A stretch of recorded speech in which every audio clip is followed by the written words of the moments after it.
Күн жарық болсын, құрметті оқырман. Сіздермен бірге сіз білесіз бе Айдары. Қазақта қара сөзі тек жаман, жағымсыз деген мағынаны білдірмейді. Сонымен қатар қасиеттіліктің, құндылықтың символдық мәні бар. Мысалы, қара жер. Қара жер қазақтар үшін қасиетті ұғым, яғни туған жер деген мағынада қолданылады. Қара шаңырақ. Шаңырақ киіз үйдің басындағы ағаш шеңбер. Ол ұрпақтар жалғастығын білдіріп, атадан балаға мұра болып қалады.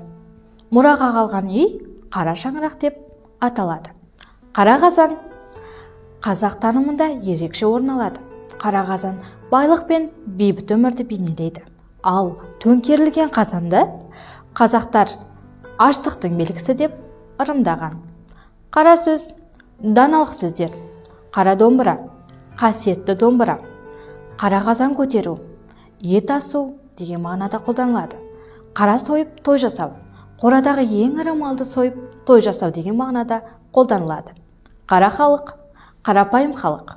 Қара күш, қуатты күш. Қара қол, көп деген әскер. Қара нөсер, қатты жаңбыр.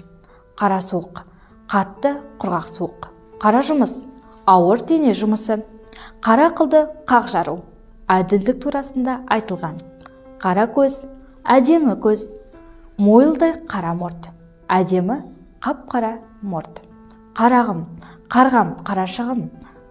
Баланы еркелету мағынасында қолданылады. Қара домалағым, менің сүйкімді балам деген мағынада қолданылған тіркес. Айтқан ақпараттарым пайдалы болды деген ойдамын. Назарларыңызға рахмет.